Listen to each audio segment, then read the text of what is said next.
Olá, eu sou Ana Carolina Morello, trabalho no Núcleo de Cooperação Pedagógica com Municípios da Secretaria de Estado de Educação do Paraná. Esse vídeo faz parte do material de proposição dos dias de estudo e planejamento do primeiro semestre de 2022 e nele a gente vai conversar um pouquinho, refletir sobre a educação em tempo integral, alguns desafios que são nos colocados nessa organização, né, e algumas possibilidades, perspectivas, pensando um pouquinho no histórico dele, como que a gente pode organizar isso na escola e o que a gente precisa refletir na hora de tentar organizar uma proposta de uma educação integral em tempo integral.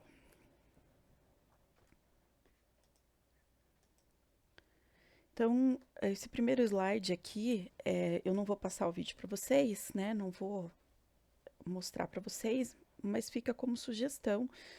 É um vídeo que se chama Não Está na Hora de Rever os Seus Valores. Ele está disponível no YouTube, então o link está aqui para vocês, se vocês tiverem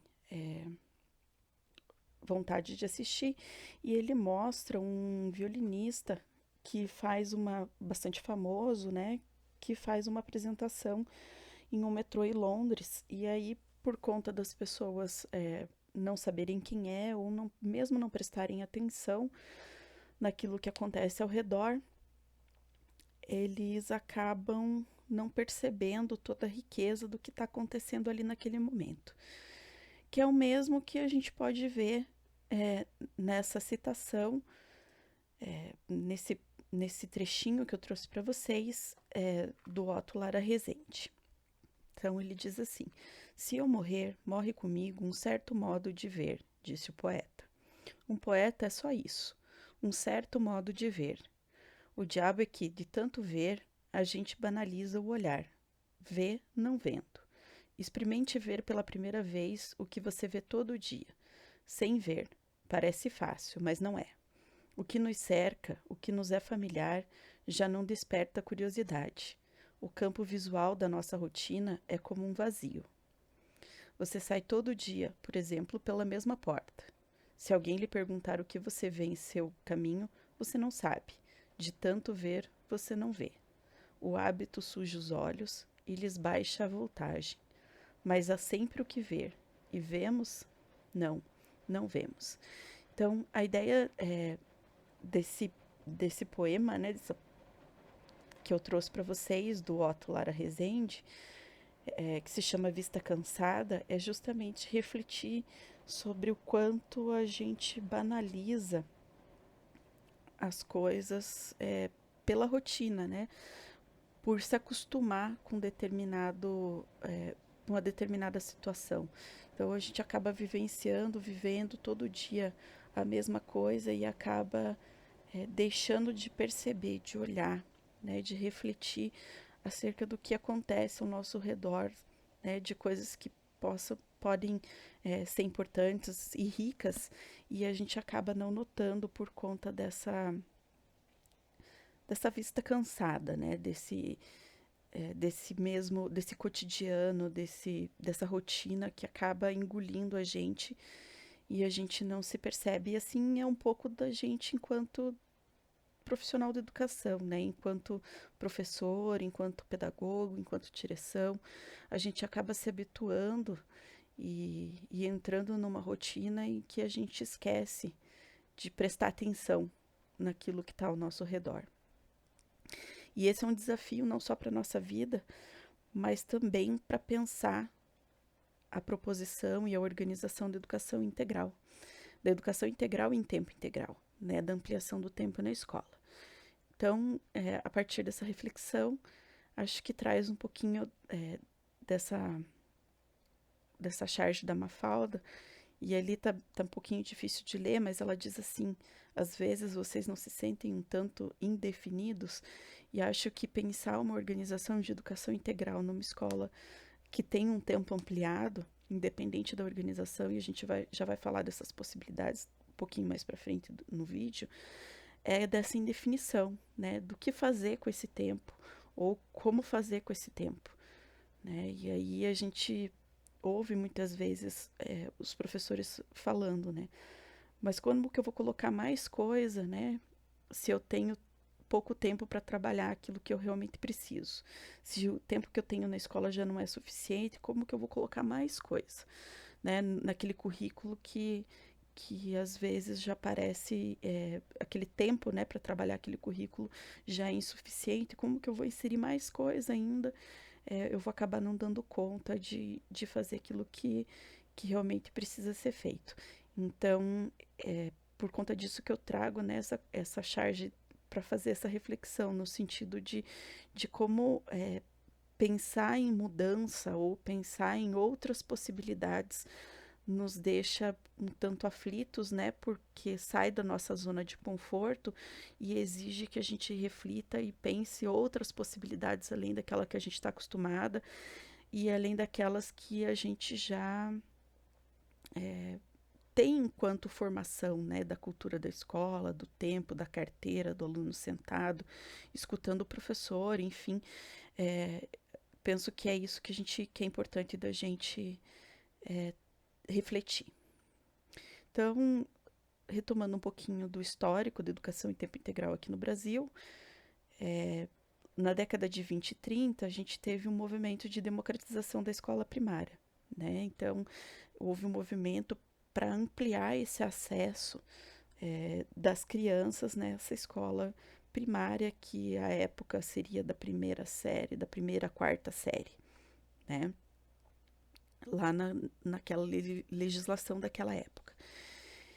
E aí, como teve uma integração popular, né, ou seja, uma camada popular que não estava habituada a frequentar a escola, começou, né, a participar desse processo de escolarização, começou também a construção de um novo processo educativo, né, a gente teve que, primeira vez, pensar, então, que escola, né, e para que essa escola?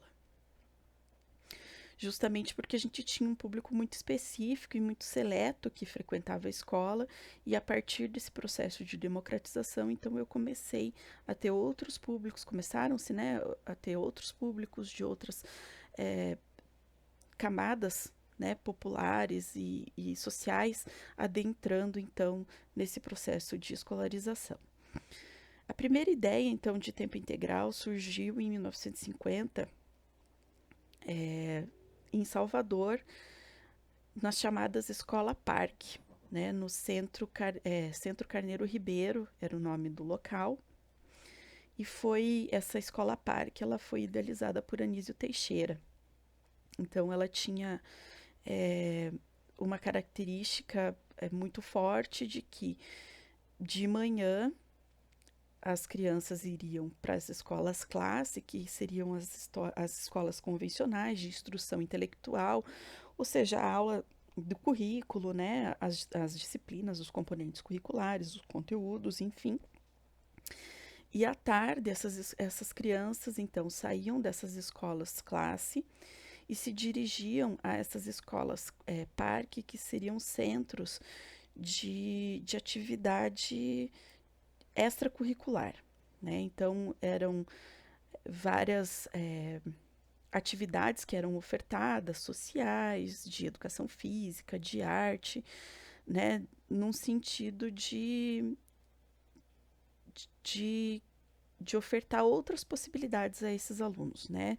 Tanto com relação até a questões mais profissionalizantes, como a questão da marcenaria, a questão da economia doméstica, ou né, de como as meninas aquela época deveriam, né, dentro de casa, enquanto donas do lar, enfim, mas também enquanto possibilidade de participarem de atividades físicas e também pintura, música, né, de produção e arte.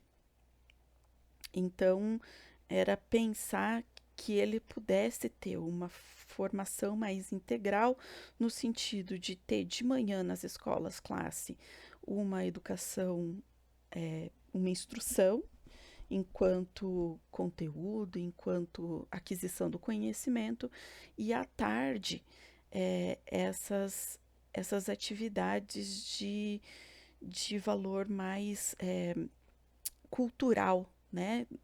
No sentido de pensar numa educação mais integral da palavra, de formação de todos os aspectos dessas crianças que podiam, que podiam não, mas que frequentavam esses espaços. Em 1960, a gente começou com o movimento, então, com os ginásios vocacionais em São Paulo, que tinha mais ou menos a ideia, trazia um pouco dessa ideia de escola classe, escola parque, pensando mais nessa formação profissional mesmo no outro período. Então, num período tinha uma formação de aquisição de conhecimento, e no turno, né, no contraturno, no turno da tarde, esses alunos desenvolviam algumas atividades relacionadas à profissionalização. Em 1983 surgiram então os CIEPs, que eram os Centros Integrados de Educação Pública, que também pensavam nessa integração entre atividades que eram curriculares e extracurriculares, ou de atividades que fossem de ampliação, no sentido de ampliação de oportunidade, ou de pensar essas outras atividades que no momento de instrução, né, naquelas aulas ditas normais, durante o período de instrução, não era possível desenvolver.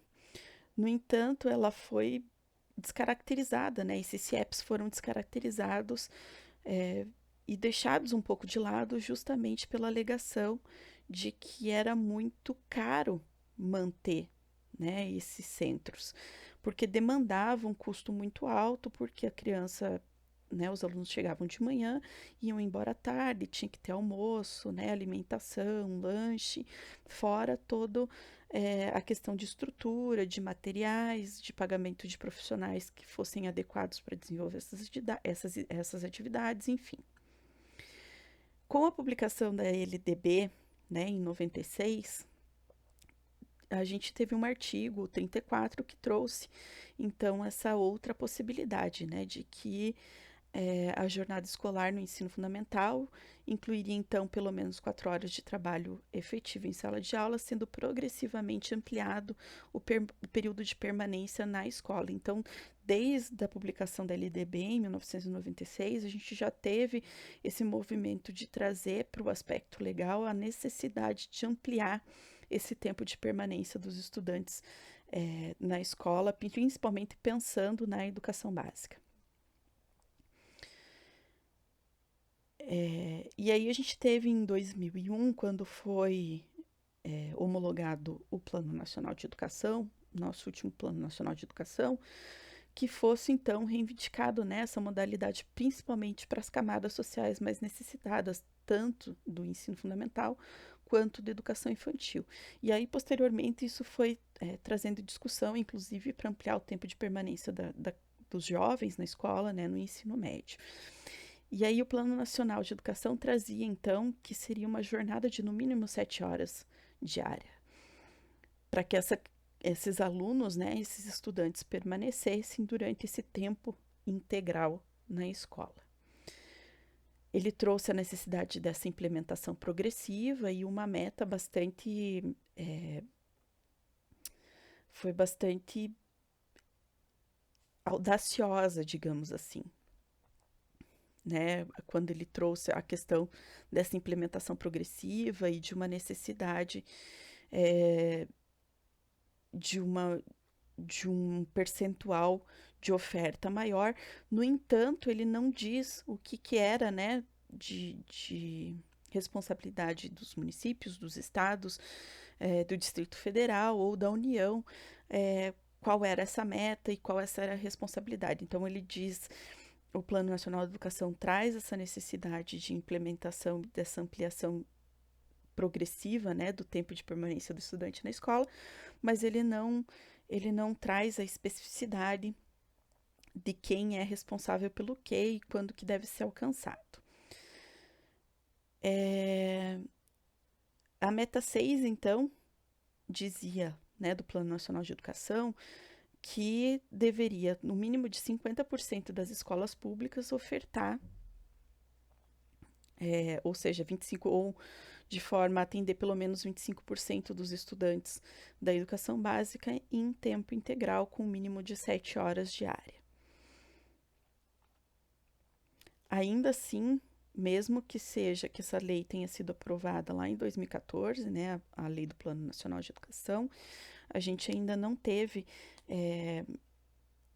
um aumento muito significativo dessa oferta e dessa ampliação de jornada, apesar da gente saber do quanto ela é necessária pensando numa formação e na qualidade da oferta do processo de ensino-aprendizagem na escola.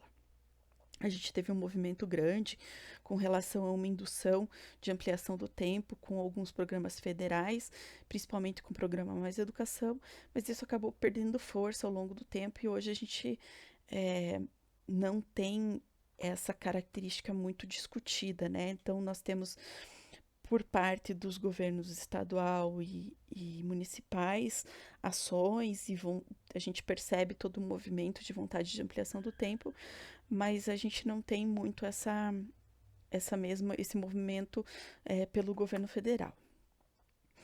A Resolução 4 de 2010, que traz a homologação das diretrizes curriculares nacionais da educação básica, o artigo 12 também traz essa necessidade, né, dos sistemas definir um programa de escolas de tempo parcial, ou seja, aquela escola de 4 horas, e um tempo integral, pensando ou em turno e contraturno ou turno único, com jornada de 7 horas diárias, com o mínimo, né, de 7 horas diárias. Mas também deixa bastante solto, não trazendo a questão da responsabilidade de quem ou de quando isso deve acontecer. E aí, com relação a essa organização, a gente tem duas importantes diferenças, né? E duas organizações diferentes. A primeira é a questão da ampliação de jornada, que ela vem como uma política indutora para a implementação, né, a implantação da educação em tempo integral em turno único. Então, são atividades que são integradas ao currículo, são contempladas, elas precisam ser contempladas no projeto político-pedagógico, mas elas não são obrigatórias a todos os alunos. Então, eu tenho uma ideia de turno e contraturno. Então, num turno acontece a escolarização, ou seja, aquilo que é obrigatório a todos os alunos, e num contraturno eu tenho umas atividades de ampliação de jornada, que são atividades que não são obrigatórias a todos, mas são ofertadas. E aí aqui no Paraná a gente tem uma legislação, uma instrução, né, que fala que a escola pode optar por uma ou outra, só que a ampliação de jornada dá a possibilidade, né, da escola ofertar essas atividades, não serem obrigatórias para todos e também pensar em tempos diferentes para determinadas atividades. Então, na ampliação de jornada, eu posso pensar atividades com 2 a 4 horas semanais, por exemplo, né, e não pensar esse tempo de 7 horas diárias, mas sim de pensar esse tempo de 2 a 4 horas semanais, oferta de uma atividade que possa ter oferta para várias turmas de alunos, enfim. Aí vai depender também das possibilidades de financiamento e também de oferta, né, para pagamento de profissional, enfim, que a rede dispõe. E aí, por outro lado, eu também tenho a educação em tempo integral em turno único, que seria um passo para além da ampliação de jornada, que é quando eu tenho a oferta, né, de um tempo ampliado para todos os alunos. Então, eu tenho um mínimo de 7 horas diárias para todos os estudantes durante todo o ano letivo. Eu tenho uma escola funcionando com essa integralização, né, com esse tempo integral, com esse tempo ampliado para todos os alunos num currículo integrado, pensando não em turno e em contraturno, mas num turno único de 7 horas, de no mínimo 7 horas diárias. E aí, pensando a partir dessas questões que são mais relativas à estrutura e à oferta, algumas questões pedagógicas é, aparecem que são importantes de serem, que a gente reflita.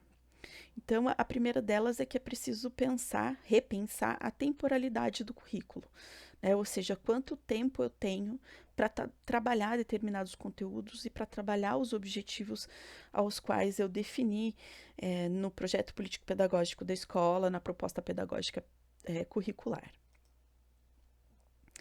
E aí eu tenho um funcionamento e organização da escola a partir do elemento tempo, né? Eu tenho uma racionalidade temporal. A forma. Hoje a gente tem o que é, digamos assim, normal de acontecer, que são aulas de determinado tempo.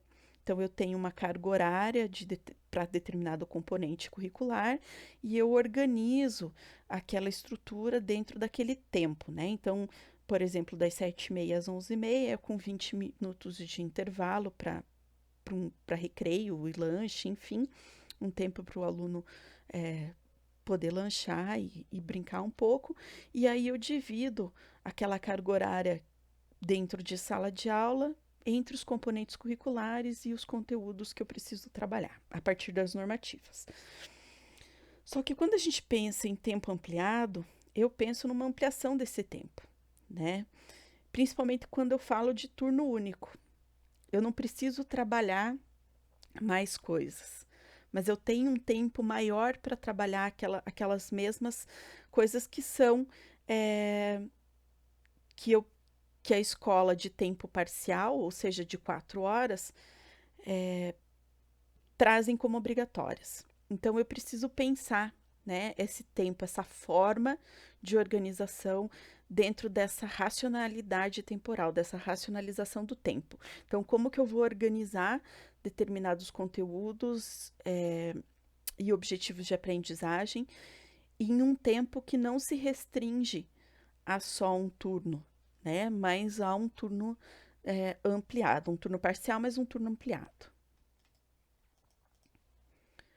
A mitificação do tempo leva a uma alienação sobre o seu refletir, e a escola, sem condições concretas de ultrapassar esse limite frente às alterações que poderiam ser realizadas, parece que não se pode mudar um detalhe sem que tudo se despedace. E aí que traz aquela questão de indefinição, né? A gente sai da nossa zona de conforto, e isso acaba desestruturando um pouco o pensar sobre o que a escola, as possibilidades que a escola tem quando pensa em uma oferta em um tempo a mais, né, em um tempo ampliado. O que é possível fazer a partir dessa ampliação de tempo?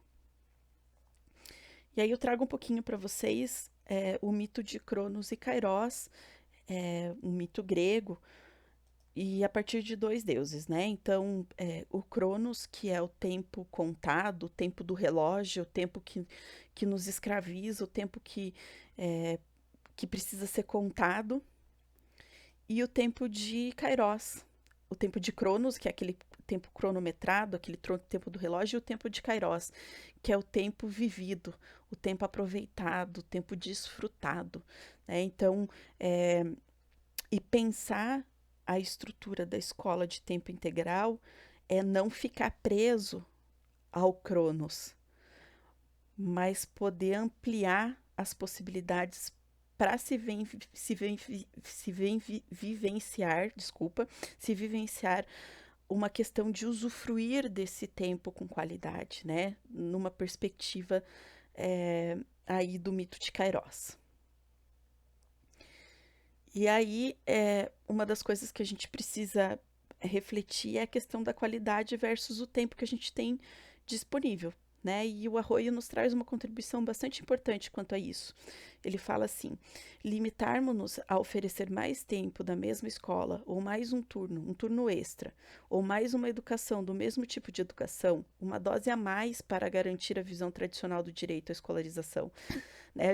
Quando a gente pensa em ampliação do tempo, a gente não pode se prender ao tradicional, a dentro da sala de aula, a criança quieta, escutando, sentada naquelas carteiras o tempo todo copiando, sem pensar isso de forma diferente, de forma com mais qualidade? Se nem a gente, que é professor, aguenta ficar tanto tempo sentado prestando atenção, imagine as crianças, né? Então, aumentar o tempo de aula sem oportunizar e garantir a aprendizagem só reproduz o instrucionismo, reproduz, simplesmente acaba jogando aquilo em cima das crianças sem pensar em qualidade. Então, o tempo ele tem que vir, esse tempo ampliado ele tem que vir como uma oportunidade para garantir uma efetiva aprendizagem desses estudantes. É uma oportunidade que o professor tem de trabalhar com mais tranquilidade, com mais calma, justamente porque ele tem um tempo maior. Então, não é trabalhar mais, né, mais coisas, mas sim com mais qualidade, num tempo maior, aquilo que eu já tenho. Né? Então, espera-se que uma escola de tempo integral ofereça inúmeras alternativas de atividades que enriquecem a formação humana exatamente no sentido integral da educação. E aí, é pensar essa educação integral a partir, né, de toda essa formação humana integral, né? Pensar a formação humana no sentido psicológico, cognitivo, emocional, social, e que traz esse conhecimento enquanto possibilidade de formação e de transformação dessa formação humana, né? Dessa ampliação dessas oportunidades e dessas expectativas de aprendizagem, dessa ampliação cultural. Então, é importante quando a gente pensa, né, em organizar uma escola e organizar atividades de ampliação de jornada escolar ou mesmo de ampliação de tempo no turno único, é que eu preciso rediscutir a função da escola, do processo de ensino-aprendizagem e da organização curricular, porque a transmissão do currículo, né, ou seja, a transmissão, né, do conhecimento, é diferente de uma reconstrução e ressignificação desse conhecimento dentro da escola. E eu preciso pensar em ressignificar esse conhecimento, o que significa esse conhecimento, o tempo que eu tenho para me dedicar para que esse conhecimento, para que meus estudantes realmente aprendam, né, e adquiram todo esse conhecimento que é científico, que é ético, que é social, que é emocional também, né? Então, eu preciso ressignificar, reconstruir esse currículo, para que ele possa realmente efetivar o objetivo maior, que é essa formação integral desse sujeito que está dentro da escola.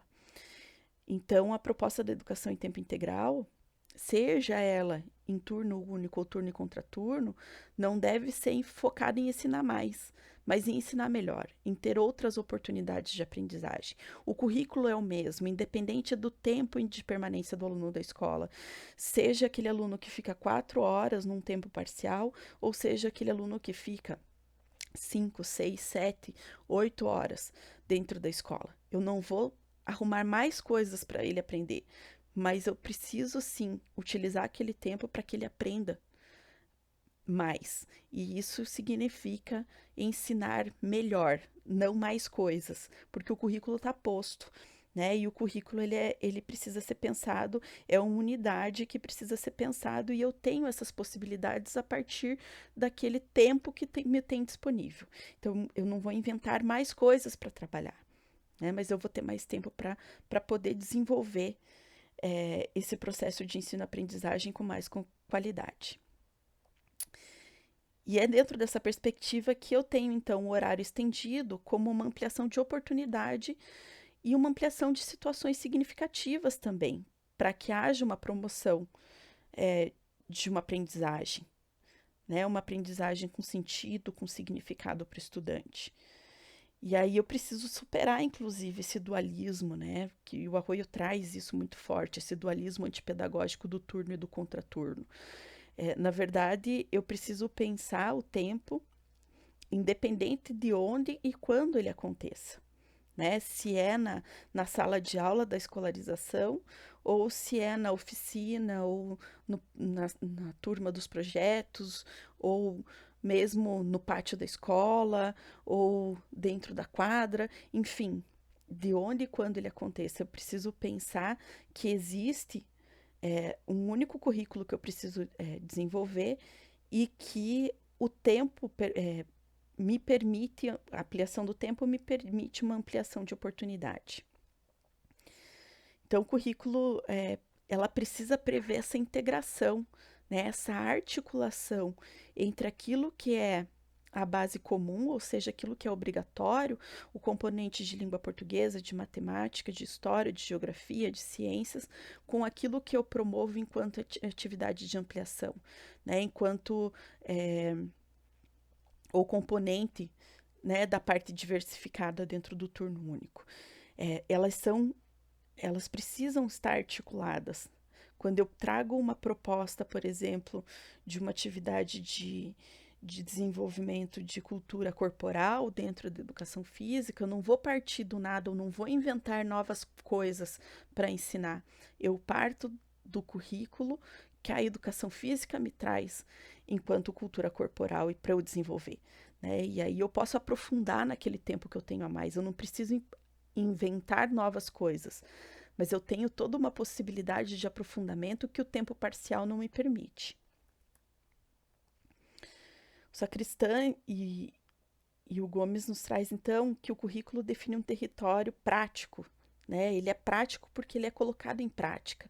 No processo de ensino-aprendizagem, dentro de sala de aula ou em qualquer espaço que ele aconteça, a partir de uma educação institucionalizada, né? Dentro da instituição escolar, é um local onde a gente pode estar sempre discutindo, refletindo, investigando, mas sim, mas assim, antes de tudo, né, a gente vai estar fazendo essas intervenções que são práticas.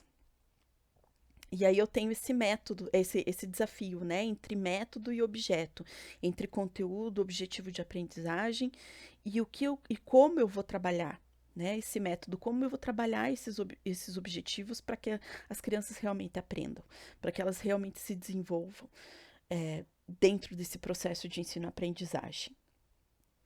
E esse tempo ampliado me permite, então, ampliar essas possibilidades, né? Esses encaminhamentos diferenciados. Não se pode valorizar somente o como ensinar em detrimento do que. Eu preciso pensar tanto o conteúdo e a forma de forma articulada, né? O como e o que precisam estar interrelacionadas, integradas, quando eu penso no planejamento, e aí trago a questão do plano de trabalho docente como principal ponto a ser discutido aqui. E é no plano de trabalho docente que a gente articula o que está na proposta pedagógica curricular da escola. E que precisa estar articulado, né? Que o professor do tempo daquilo que é componente obrigatório seja também interrelacionado com aquilo que o professor trabalha na ampliação de jornada. Não são duas coisas diferentes, mas são possibilidades diferentes de encaminhamentos diferentes, né? Então, tanto o como quanto o que precisam ser entendidos em interação. O ensino não deve começar a partir de um plano curricular prévio, ele deve começar, né? A prática de ensiná-lo não apenas o torna realidade em termos de aprendizagem, mas que na própria atividade, porém, se modifica as primeiras intenções e surgem novos fins. É preciso ver que o ensino, não da perspectiva de ser atividade e instrumento para fins e conteúdos pré-especificados, antes de empreender uma ação, mas como prática, na qual esses componentes do currículo são transformados e o seu significado torna-se concreto para o aluno. É por isso que o plano ele é tão importante. Ele pega aquilo que se espera e ele pensa em ações para colocar isso em prática, para realmente efetivar aquilo que se almejou enquanto proposta curricular. O plano traz para uma ação mais prática, para uma realidade concreta, aquilo que se tem enquanto parte mais abstrata e teórica que está presente lá na proposta pedagógica curricular e no projeto político-pedagógico da escola. Então, e aí quando a gente fala currículo, a gente está falando do currículo da escola, do currículo enquanto atividade, né, de ensino-aprendizagem. E esse currículo precisa considerar pontos de partida diferentes, porque os alunos não são homogêneos, mas eles precisam pensar em um ponto de chegada comum, né? E aí que entra a questão das estratégias organizativas e didáticas que precisam possibilitar diferentes abordagens para que esses alunos de diferentes pontos, né, esses alunos tão que não são homogêneos, tão heterogêneos, né, eles consigam também chegar nesse ponto comum ao final do trabalho. E aí eu trago para vocês um poema do Drummond que reforça isso que a gente trouxe, né? Dessa questão de trabalhar mais do mesmo, sempre a mesma coisa, sempre trazer a questão de cópia, de copiar do quadro, de resolver o exercício do livro didático e de não se pensar que o processo de ensino-aprendizagem, né, e a organização didática do professor envolve muito mais do que isso. Envolve tempo, envolve espaço, envolve recursos que podem ser utilizados para pensar num processo de ensino-aprendizagem com mais qualidade. E aí esse trechinho, né, do poema do Drummond fala o seguinte, ó: se é triste ver meninos sem escola, mais triste ainda é vê-los sentados, enfileirados em salas sem ar, com exercícios estéreis, sem valor para a formação humana. E acho que é isso que a gente precisa pensar, né? Não é ficar com o aluno um tempão a mais na escola, um tempo a mais na escola, para que ele fique da mesma forma, né? Mas é que esses exercícios, que essas atividades que sejam desenvolvidas sejam de fato significativas no sentido de contribuir para essa formação humana integral desse aluno, né? Tanto com relação à aquisição desse conhecimento, mas enquanto formação dele em um sujeito autônomo, em um sujeito crítico. E eu tenho, na ampliação do tempo, uma ampliação de possibilidades de trabalho. Então, é isso, agradeço o tempo de vocês. Tentei ser breve em trazer algumas pinceladas para vocês do que traz, mas a construção desse tempo integral é uma construção, né? Então, assim, a gente vai acertando, vai errando, é na discussão e na reflexão nos momentos específicos de formação, de discussão, que a gente vai construindo essa qualidade. É pensar para além daquilo que eu tenho formatado, né? E que aquilo que eu conheço e que seja tradicional, mas aquilo que o tempo ampliado pode me proporcionar enquanto qualidade de trabalho. Então é isso, agradeço a escuta de vocês. E espero, né, que a gente tenha mais momentos para refletir durante e ao longo desse ano. Um grande abraço.